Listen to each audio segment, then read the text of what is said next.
আসসালামু আলাইকুম রহমতুল্লাহি ওবরাকাত। প্রিয় দর্শক শ্রোতা, জিলহজ মাস শুরু হয়েছে।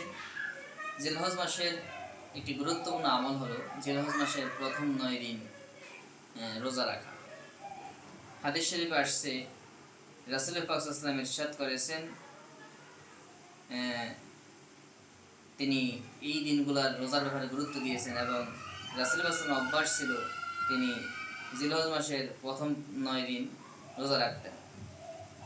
যেমন সুনান আবু দাউদের 2437 নম্বর হাদিস এই বিষয়টি প্রমাণ করে, এবং অন্য হাদিস আসছে যেমন সুনান নাসাইর 2415 নম্বর হাদিস আসছে, হযরত হাফসা রাদিয়াল্লাহু তাআলা আনহা বলেন, আরবাউন লাম ইয়াকুন ইয়াদআহুন্না নবী সাল্লাল্লাহু আলাইহি ওয়াসাল্লাম। 7টা আমল রয়েছে যে 7টা আমল নবী সাল্লাল্লাহু আলাইহি ওয়াসাল্লাম কখনো ছাড়তেন না। 1 নম্বর হলো সিয়াম আশুরা, আশুরার রোজা। 2 নম্বর